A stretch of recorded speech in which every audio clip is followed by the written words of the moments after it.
But yeah, pistachio and vanilla are very good flavors. So there you guys, there you guys go. Yeah, exactly. People will be like, oh yeah, there you go. And so now someone's gonna start a thread. It's gonna be like, and someone's gonna do a meme. They're find some picture of Maxime and I, and they're gonna add like the bubbles and put like, or like they'll put bubbles or add in like pistachio and vanilla or something. You know that meme is coming now. Okay, you guys. So we're gonna cover a couple articles. I think we have an AMA if I'm not mistaken. Let me pull this up. We're gonna cover that. Okay.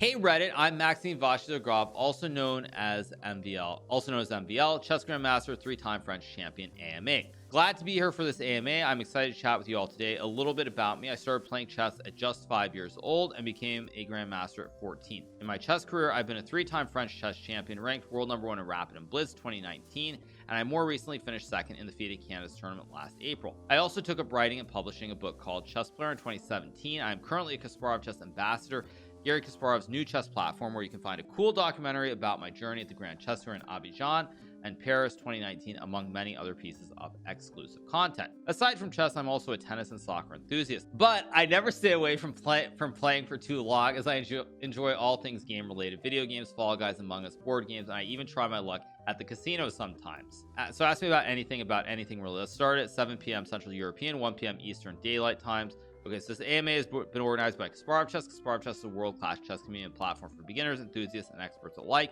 which offers exclusive access to chess lessons, matches, articles, in-depth videos, and documentaries, as well as an invaluable masterclass with the 13th world chess champion, Garry Kasparov. Okay, here we go. Here's some questions. I guess I'll view the entire discussion.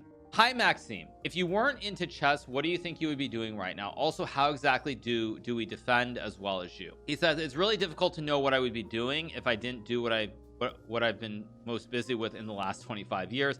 But let's just say I always enjoyed math, so perhaps my career path would have had something to do with that. Also, I would add that there's more that's said about this, but out of all the top players in the world in the game of chess, like all the players who are in the top 10 to 15, no other player, I believe, has a degree. Maybe not even has a degree. Maxime went to university in France. I believe he has a math degree. I forget from where exactly, but no other player in the top 10 or 15 has a degree. Okay, good defending requires confidence in your skills, searching for unexpected twists all the time. This will give your opponents fear that even when he is in total control, he always needs to be on the lookout, and he is never safe. And obviously, good endgame knowledge to know which simplifications you want to go for. Hi Maxime, thanks for doing this AMA. It's been a lot of fun to read through so far. I have 2 questions for you. If you had to place a bet on either Magnus or Nepo to win the world championship, who would you pick?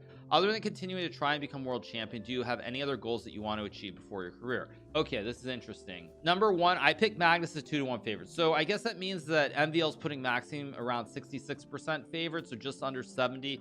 I think you guys already know that I put Magnus at about 80%, but he sees him as about 66 to 33 roughly. Number 2, I have other goals, but they're all part of the process to become world champion, at least related to chess. Yeah, this is the thing. It's like, that's always the thing when people start talking about accomplishments for someone like Maxime or someone like myself. The thing is, you want to win, like I would say for myself, I would love to win a world rapid or a world blitz championship, but in terms of other goals, the only things that really exist are winning a Canada type tournament and then playing a match. So it's all part of the same thing. Hello Maxime, here's my question. What exactly is the type of relationship between yourself and the other top players? I know you're friends with Levon, but how about the others? Do you occasionally text Anish or Wesley to have a chat, perhaps give a phone call to Magnus during Christmas?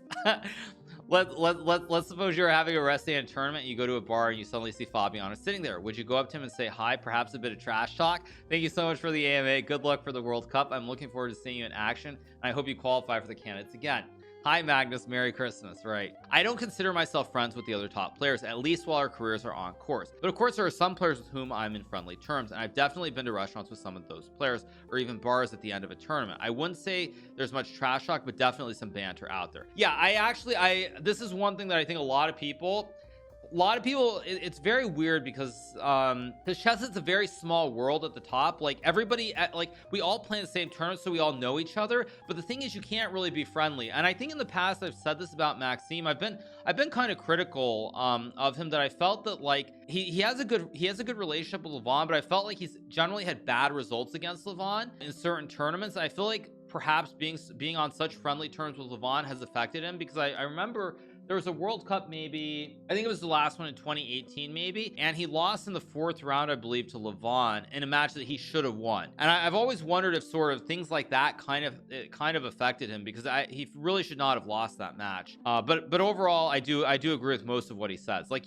we're all on friendly terms, but we're not like friends, quote unquote. So that's so his answer is 100% accurate, and that applies to everyone, by the way. That applies to everyone. Okay, what's this say? Hello, Maxime. Great to have you on our chess. My question, knowing what you know now, if you could send a message back in time, what key chess advice would you give your younger pre-grandmaster self? The key advice would be that chess is an extremely concrete game, and much more so than we thought 15 to 20 years ago, because the chess engines became so powerful that we started to take all their suggestions into account. So saying that chess is a concrete game. So Maxime's answer revolves around the game itself. I think, you know, what I would say is that I do agree with that. I think, like, I remember when I was younger, I thought it was like a very fresh game. You feel like there's a lot of stuff going on, but then with the engines, you start to realize that, like, there's a lot is known. Like, it's not as like magical as we all think it is when we're younger growing up playing it. So I kind of agree with that. There are other things too that I would say. Thank you for doing this. I hope it's not impolite to ask, but I really want to know what you think about your performances lately. There's talk of a slump and that you've not been playing your best chess. Your rating has dropped a bit. What are your thoughts on the chess you're playing now, and how can a player on your level work to get their form back? My performances have simply not been good enough. It's happened in the past already, and I feel like there's a way back, because I definitely feel like I can fight with the top and for the top. Definitely will need some adjustments, and also to put in a good result to gain back some needed momentum. Okay. Hi, Maxime. Thank you for your time. I wonder, do you speak other languages? Also, do you have any funny stories that happened to you or someone else OTB? What's your favorite ice cream flavor? I don't speak French very well, but ça fait plaisir de te s'ouvrir. Okay. Apart from French and English, I speak muy poco Spanish, and that's about it. I have no particular talent for languages. Favorite ice cream color would be pistachio or good old vanilla. Pistachio and vanilla, actually, that's good. Those are actually probably my two favorites. But yeah, pistachio and vanilla are very good flavors. So there you guys, there you guys go. Yeah, exactly. People will be like, oh yeah, there you go. And so now someone's going to start a thread. It's going to be like, you know, and someone's going to do a meme. They're going to find some picture of Maxime and I, and they're going to add like the bubbles and put like, or like they'll put bubbles or add in like pistachio and vanilla or something. You know that meme is coming now. What's your immortal game, the game you're most proud of from your entire career? I have a trio of games that I'm very happy with, each showing a different side of my play. Fontaine MVL 2007 French Championship, Morozevich MVL 2009 Biel, MVL Ding Loren 2013 Aliekin Memorial. One of my most recent games, I would say, my game as black with Sasha Gristruk from the Riga Grand Prix 2019 was my most complete and with extreme intensity in terms of calculation. That was a very good game, by the way. What's the worst piece of chess advice you've ever been given? We've heard good advice, but what's been just the stupidest thing you've ever heard someone tell you about the game? Also, more seriously, what's your study distribution between openings, middle games, and end games? MVL says the worst piece of advice was drop the Najdorf. Okay, openings 70-80%, calculation 15-20% than others. That's pretty fair. I would say that sounds about right in terms of percentages, pretty much. Hi, MVL. I know there are many top GMs that decide to not go to university and focus on chess instead. You have a math degree. What was your reason for getting a degree? I had the time and the will to get a degree. I didn't need to put in the long hours as soon as I would have needed to invest more time. I decided to play chess full time, but this way I had options and felt more secure about playing full-time chess because that was before I broke into the top 10.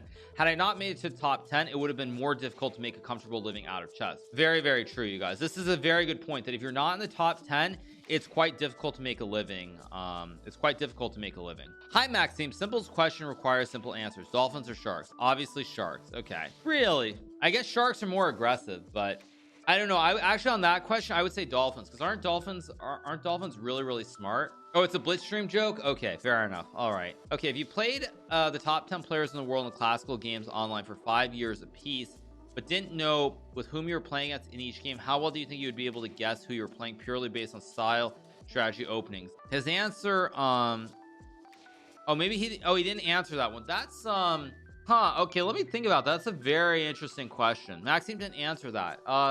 You know what I would say? I think that if I look at that question, I think that based on the openings and the strategy, I mean, 5-year period I don't know about, but like if you were to just put me in we played a tournament where it was basically no one knows the names of your opponents and you play, I think I would pretty easily be able to tell the players apart, because I think the styles are pretty clear cut. Like, I think Magnus and Ding is pretty easy to tell the style that they play. Jan is pretty unique as well. Maxime is very unique.